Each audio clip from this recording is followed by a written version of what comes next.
Halo, selamat pagi, salam sejahtera buat kita semua. Kembali lagi bersama saya, Niluh Made Indah Murdiani Dewi. Kita perkenalan dulu ya bersama narasumber-narasumber kita pada hari ini. Ada Ardina Susanti,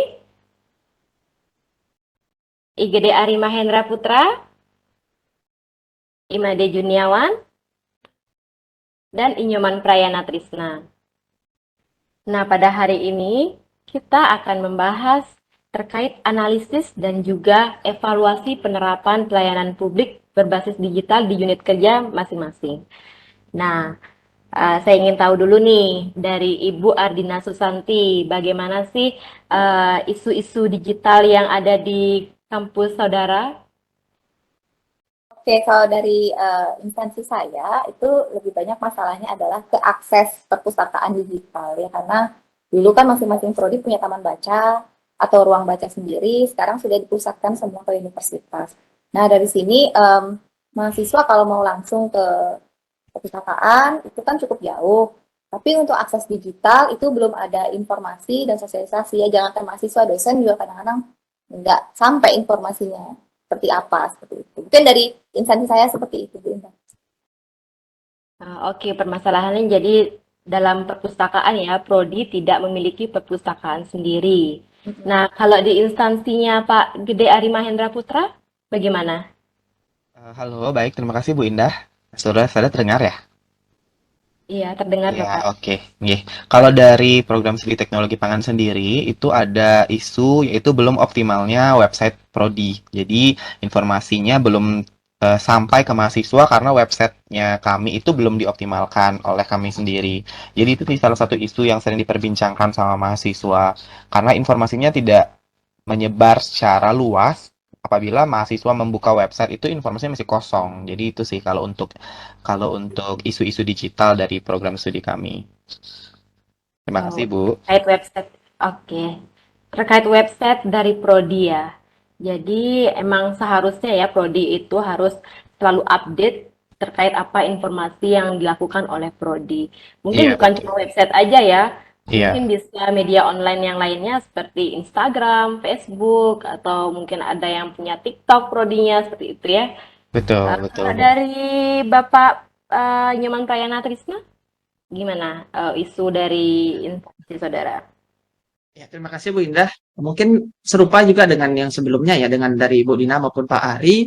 Tetapi kalau di program studi saya yang kerasa itu tentang travel study dan alumni, di mana sepertinya dari program studi itu belum melakukan tracing yang baik dalam arti pendataan, di mana bekerja dan sebagainya.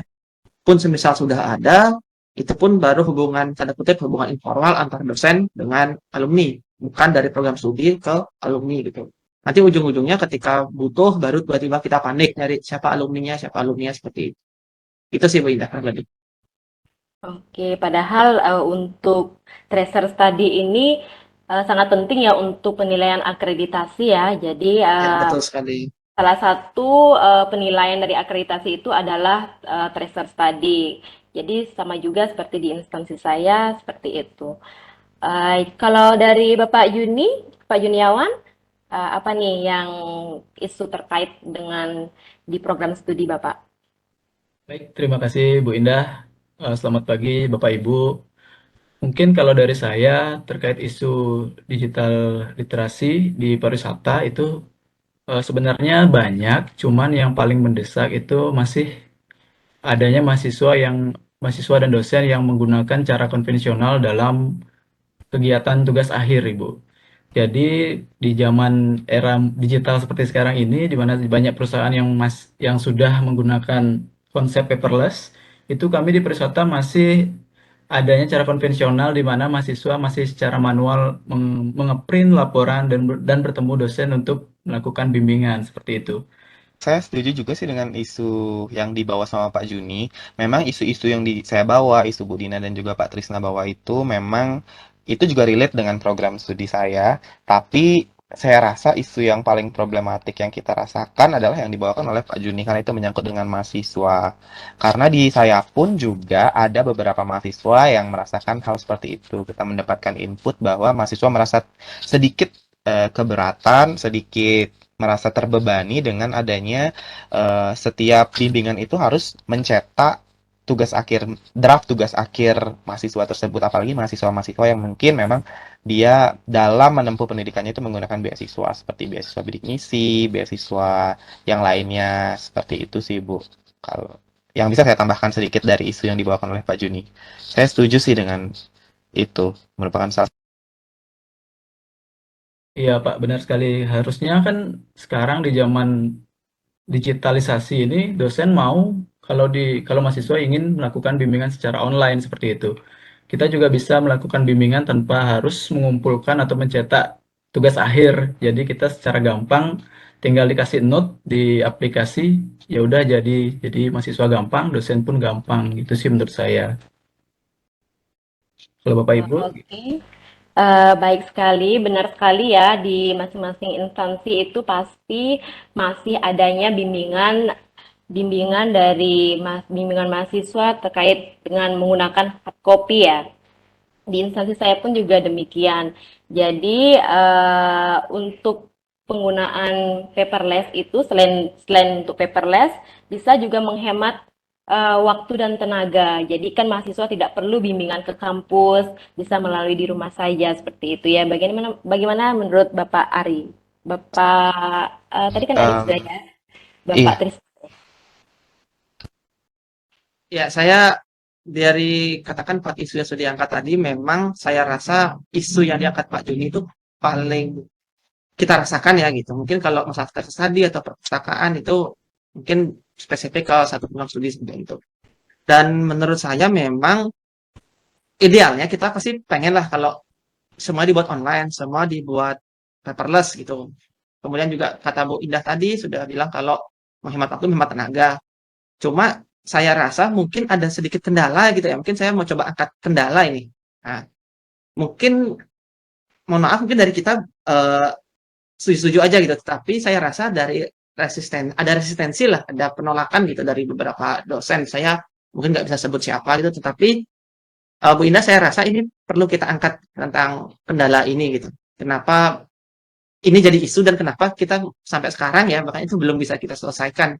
Mungkin saya balikkan lagi ke Bu Indah untuk kita ajak diskusi tentang ini. Oke, benar sekali ya. Jadi dari keempat isu yang sudah disampaikan untuk masing-masing program studi, mungkin kita akan membahas terkait isu mengenai bimbingan tugas akhir yang masih menggunakan hard copy gitu ya. Oke, karena ini kan juga dari sifatnya keluhan dari mahasiswa mungkin ya, benar sekali yang dikatakan oleh Pak Ari tadi juga mahasiswa pasti keberatan untuk mengeluarkan biaya untuk harus mengeprint tugas akhir itu, sedangkan yang direvisi hanya 1-2 lembar saja seperti itu ya. Jadi mulai dari Ibu Ardina, saya persilahkan.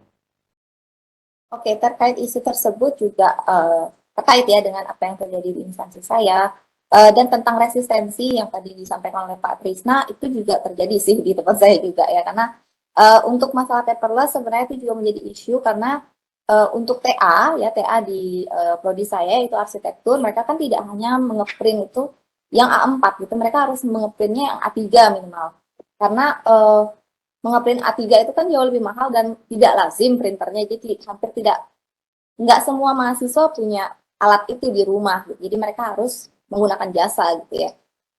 Dan resistensi itu ada pertama karena begini, bukan hanya dosen yang sudah senior itu malas ya, bukan karena seperti itu, tapi karena lebih pada kesehatan mungkin. Tidak semua orang kuat gitu ya untuk melihat layar komputer terlalu lama gitu, apalagi gambar-gambar arsitektur yang banyak sekali garisnya seperti itu ya. Jadi mungkin ini perlu menjadi apa ya, bahan untuk perbaikan atau improve dari platform yang sudah dipunyai oleh universitas. Mungkin seperti itu kalau dari saya.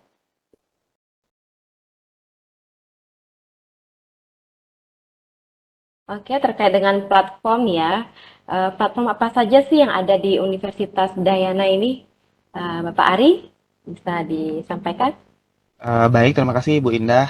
Ya, saya juga ingin menambahkan sedikit yang dari Bu Dina itu benar sekali ya. Mungkin kalau dari pernyataan yang dibilang sama Bu Dina bahwa mungkin beberapa dosen senior itu memiliki kendala di kesehatannya dan tidak semua orang bisa kuat di depan komputer untuk melihat atau memeriksa tugas akhir dan tugas-tugas yang lain.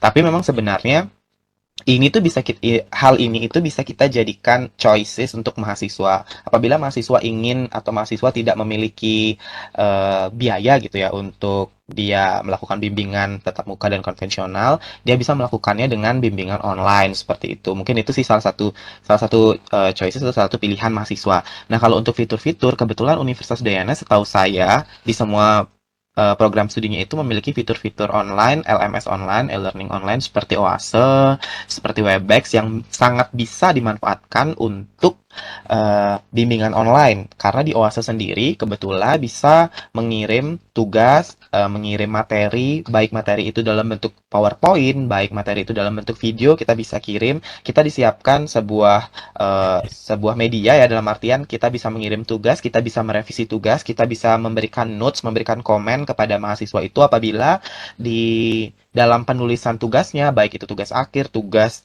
mata kuliah, dan yang lainnya itu ada yang harus diperbaiki seperti itu. Jadi saya rasa kalaupun kita ingin melakukan bimbingan secara online melalui Oase ini itu sangat bisa sekali gitu karena dari fiturnya saja kita sudah diberikan fitur live chat, fitur kuis, fitur tugas, fitur merevisi dan yang lainnya mengupload atau mempublish materi-materi baik itu berupa PPT dan link YouTube atau video itu sangat bisa jadi sangat memudahkan mahasiswa jadi mahasiswa bisa mengaksesnya dimanapun dan kapanpun. Mungkin itu sih Bu Indah. Mungkin dari rekan-rekan yang lain bisa menambahkan apabila ada yang kelewat. Terima kasih.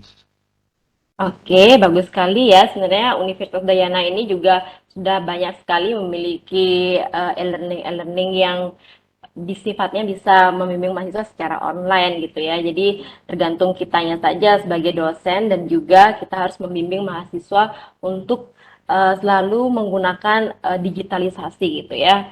Kalau dari Bapak Yuni ada tambahan? Baik, terima kasih Bu Indah. Tentu saja bisa kita menerapkan bimbingan secara digital ini dengan tetap memberikan tanggung jawab kepada mahasiswa.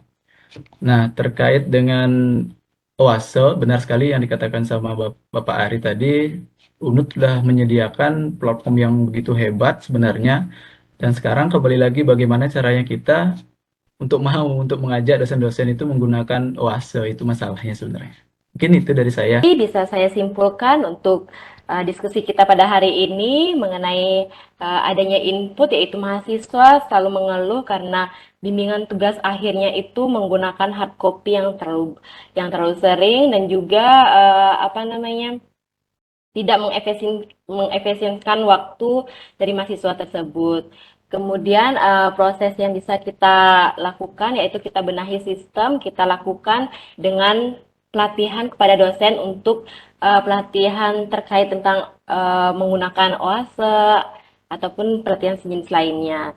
Lalu dari output yang kita harapkan itu kita bisa menyarankan dosen-dosen dan juga mahasiswa untuk bimbingan secara online saja karena supaya bisa meningkatkan digitalisasi kita dan juga mengurangi penggunaan kertas seperti itu.